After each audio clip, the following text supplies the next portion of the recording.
Morehead by Jeffrey Hickey. Chapter 1, College. First day of the 1978 fall term in my junior year. I'm in a new school. Good goddamn Christ, here we fucking go again. It's 8:20 in the morning and the teacher might as well be talking to mannequins. The name of the class is Rhetoric and our professor is full of it.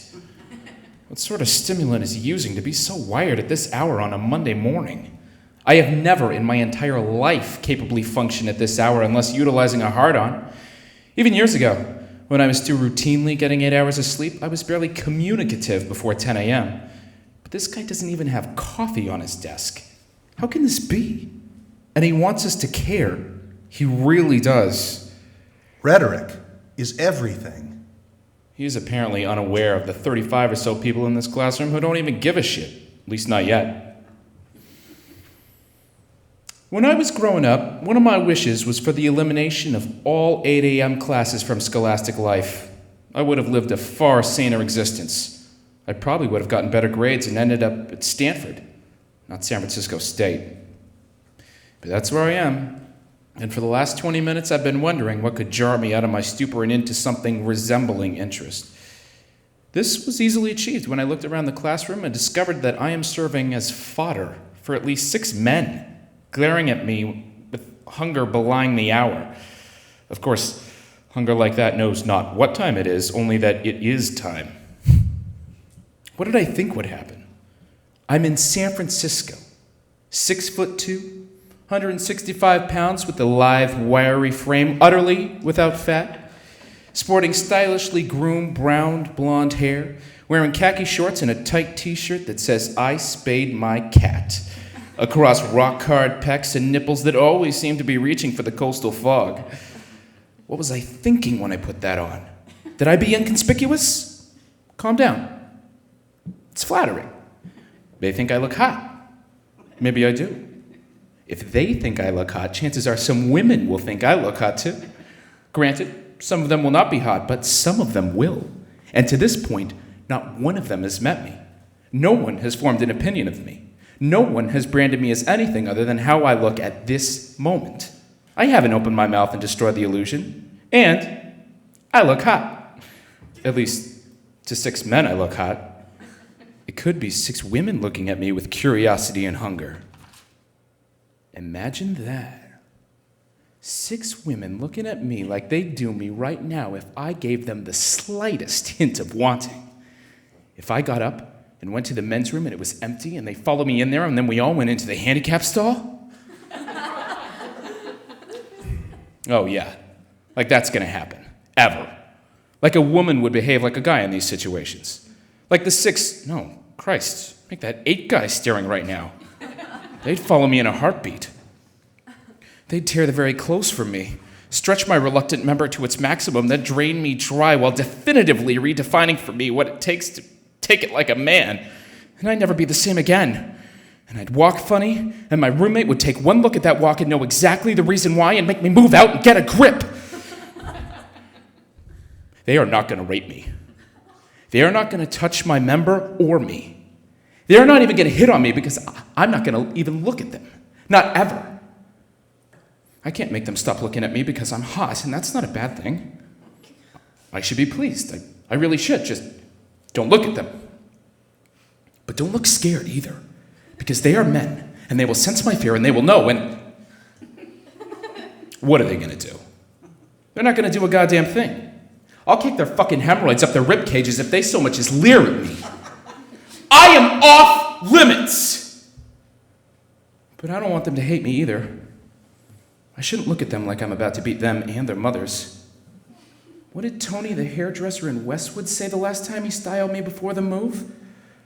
He said that many women love gay men. They love to talk with them. They love to flirt and be friends with them. And they won't respect any man that has a problem with them being friends with gay men. He also said this was partially because many women wanted to fuck gay men because they were so cute and mostly off limits, just like I am to gay men. He added this would especially be true in San Francisco. Tony was a proud flag-waving cocksucker. But I also thought he was a very smart man. and not just because he showed me how to cover the beginnings of a bald spot without looking like some kind of idiot doing a comb-over. In his professional opinion, this advice was going to come in handy for me someday, and sooner rather than later. But he never hit on me, not even once. Though he warned me that with hair so stylish and pecs that hard, what did he say? Oh yeah, he said the boys were going to sniff me out. He also advised me to never, ever get drunk and pass out in the house of a gay man, or else I might wake up with my dick in the mouth of someone with a mustache. We giggled like schoolgirls, but he also almost sniffed off part of my ear when I told him I'd already wakened with my dick in the mouth of someone with a mustache, and her name was Rita. But on the other hand, who is that redhead in the front row? Hello there. She turned around a few seconds ago, and I only caught a glimpse, but that was enough for me. Men? What men? Who gives a fuck about men with a redhead in the front row? Pale white skin with a sprinkling of freckles around the promise of rosy nipples and still more authentically red hair. If only she'd turn around again and look at me. What can I do to get her attention? Where are you, still in high school? Get a fucking grip and calm the hell down. It's only your first day and you're shitting yourself. And what is this guy going on about? What is he saying? What is he on? Benzedrine? Blah, blah, blah, blah, blah, blah, blah, blah, blah, blah. The world is defined by its rhetoric. That's catchy. Where'd he get that? Who'd he rip that off from? He acts like he thought of it himself in order to dazzle the damsels seated beneath him, while he stands all powerful and knowing and just a salt and pepper goddamn aphrodisiac of credibility. Wait a minute. Now I get it. There are 4 women near the front in their late 30s to early 40s, and they are staring the professor down. They are undressing him right now, and he's letting them. You fucking silver-tinged haired hound dog. Okay, I understand. You don't need stimulants with sex staring you in the face. He looks to be in his mid-50s, but he's a distinguished-looking fucker. Wait, check the class schedule. Yes, I'm right. He's a doctor. He's got a PhD. He's a salt and pepper doctor with the taste for the younger tang. And he's not wearing a ring. Oh, and look at the women. They want him. Nothing breeds moisture like perceived sex and stature. I ought to listen to this guy. He's got them ever so delicately by the short hairs, and a couple of them are pretty fine. Wedding rings, crow's feet, and probably some stretch marks notwithstanding. I've had older women. They have more flaws than younger women, but they're ravenous. In my experience, they are far hungrier than younger women, who, with few exceptions, are either frightened or repulsed when face to face with a cock and balls. Maybe it's because older women are used to working with softer material from the start, and they've acquired the skills, perhaps even the taste, for reconstituting pliable meat into old-growth redwood. All right, I really, really need to get a grip here. I probably should be listening, but I need to beat off. At least I'm taking notes. The professor and everyone else around me must think I'm a furious, furrow-browed, note-taking stud. I hope no one can see what I'm writing. Do I dare take a glance? Who the fuck was that? Who was that walking by our open classroom door? That was one of the most beautiful women I've ever seen. And she smiled at me. She stopped, looked in the class, our eyes met, and she smiled at me. Then she glanced at the information on the class posting outside the door, smiled at me again, and walked down the humanities, language, and literature hallway. I gotta find her. Screw the redhead. Well, if you insist. But seriously, that woman was stunning. Shit, I should be tracking her down right now and talking with her. Not so fast, Spartacus. The redhead just looked at me, and holy mother country of Ireland, she's a beauty, lads. She looks to be about 5'8", and she's got thin ankles. That's a good sign. Skinny ankles on women equal a chance for shapely legs. That's a fact. Same thing for butts. But I don't mind a big butt if the legs still have shape. No fucking piano legs for me. When you can't tell the ankles from the calves, you don't know what direction you're heading. So ladies, if you've got big ankles, start looking for men wearing truck driver hats with a taste for American beer. Lots of it. They won't care, but I do. So what else is going on? What class do I have next? How many more days until winter break? Why do I have to go to school? But college is different. I know that. Since I've been in college, getting late is always in play. I've even managed to get good grades. Granted, that was in a junior college before I came here, but I earned those grades. I did good work. I might even be developing some actual, though still mostly undefined and utterly raw skills. And those would be what, exactly? Never mind that. Dr. Salt and Pepper just spoke to me. I looked up, and at that moment he was pointing at me and telling the class they would be well advised to take notes as furiously as I am. Then he smiled at me. What kind of fucking smile was that? Was he thinking that he's glad to have me in his class? Was he thinking that he wants me in his ass? No. I know what he's doing. He's looking for an ally. He's looking for someone he can count on from day one to toe the line and buy the whole student-teacher thing. Or maybe he's onto the fact that I'm completely in my own world back here, could give a shit about what he's saying, and am potentially way cooler. Only time will tell. But at this moment, I know one thing for certain. I owe him. Because when he looked at me, painted me with praise, and drew the attention of every single member of this class in my direction, he allowed me the opportunity to meet and hold the eyes of the redhead. And she has to be the fairest in at least a tri-county region. She is beautiful. And she looks like she would not mind having her bonny potato field plowed. And if I'm not mistaken, it looks like she's already been plowed, and that's a good thing. No more virgins, please. Yes, and that dark eyeliner spoke volumes. What did my roommate call it? He said he liked his women with just a hint of sleaze. Damn, that said it all. We like them just a little sleazy and not virgins. That's because virgins are sometimes less than satisfying sexually and mostly treacherous emotionally. At least that's been my experience. There was one notable exception to that rule, of course. Her name was Amy, and she was a virgin until the night before she left Los Angeles to start college at Harvard. She called completely out of the blue one bright and sunny August morning, and without ever having met my mother before, she insisted and convinced Mom to wake me up and put me on the phone.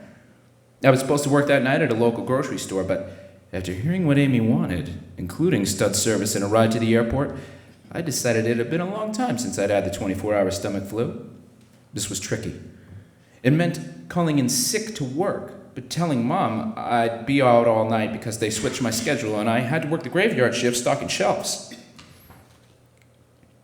Of course, I had no problem with the lies, or even possibly getting caught and losing my job if it meant getting laid. And based on Amy's plan, it meant getting laid more than once, or at least for what she assured me would be as many hours before her parents came home from a dinner party. She told them she had packing to do and would not be able to attend with them. She told me she did not want to go to college, still a virgin, and would I please do her this favor? What's a guy to do? I'm as noble as anyone, and it was such a simple request. Granted, we had not gone to the same high school, and we only knew each other from a couple of parties in the first weeks following graduation. Luckily, we'd made out at one of the parties and groped each other a bit, but that was it. We exchanged phone numbers, but until that day, neither of us had called. I wasn't sure I'd ever recognize her face in a crowd, but she was offering her virginity, and that was enough for me. Also, by some serendipitous miracle, I hadn't beaten off in about 3 days, so my love larder was full.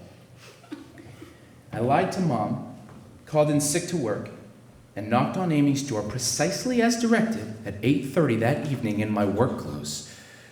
She was wearing nothing. The plan was to have at it until we heard her parents come home, then wait for them to go to sleep before I'd leave. It was a fine plan, and the evening was delightful, especially after we got the first one out of the way. There was only one problem.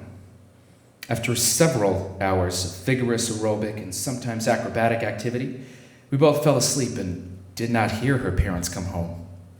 So when we roused from our extended cat nap and started going at it again, we did not know her parents were just down the hallway. We could not tell when they turned on their bedstand light and began listening to what they assumed at first were boxes being banged against the walls.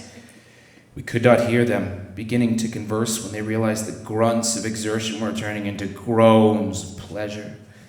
We clearly were unaware when they rose from their bed, put on their robes, and tiptoed down the hallway as our frenzied approached another zenith.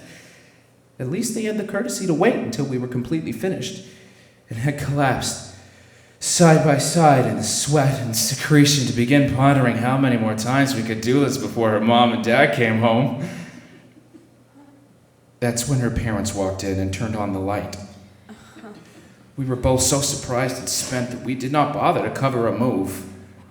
Mom, Dad, this is Dave. He's giving me a ride this morning. Her mother stared at my rapidly receding member as her father calmly and sarcastically stated, No kidding. They retreated and closed the door, but before I could even begin my sprint to dress and leave, Amy begged me to stay. She said that if I left, it would be hellish for her, but if I stayed, they would say nothing and do nothing, and it would all be okay. I don't know why I believed her. It might have been the near exhaustion. So I stayed, and we discreetly had a muffled one. Then we smelled food being cooked and decided to get up. It was a quiet breakfast, and probably not what either Amy or her parents envisioned for her last meal before leaving. But the only real moment of tension came when I asked her father to pass the marmalade, and he glared at me while slamming it down within my reach. I said thank you then, and again to both parents when I finished. I got up, went to Amy's room, grabbed as many suitcases as possible, and waited for her by my car. About 15 minutes later, she came bounding out of her house and sat close to me next on the bench seat of my '65 Chevy Caprice. It felt like we had been going together for some time, and we were out for a romantic day on the coast. We laughed about her parents and only stopped once on our way to the airport. That was in the Marina del Rey, after Amy instructed me to find someplace deserted where we could do it in the car, because she wanted to know what that was like as well. The remainder of my virgin experiences, with one exception that I'm not going to write about now, have not quite measured up to that one. Though, it must be said, that memorable August night led to my first publishing credit, albeit with a pseudonym, in the Penthouse Magazine Readers Forum. Okay, I gotta take some precautions here. If someone in this class reads what I've been writing, someone other than a heterosexual male with a condition of semi-inflation and almost constant tripping like mine, it would be all over. In time, apologies might help, and in another year, or a new crop of women will arrive that do not know me, and I might be able to get to them before they hear about me and what an asshole I am, but why risk it? Turn the page and start taking notes for real. I can do it. I've done it before. Listen to what Doc Salt and Pepper is saying. Starting right now. Well, ladies and gentlemen, that'll do it for class today. I'll see you here on Wednesday. We'll have a quick quiz on today's lecture, and then we'll start getting seriously into the text. Make sure you've got yours by then.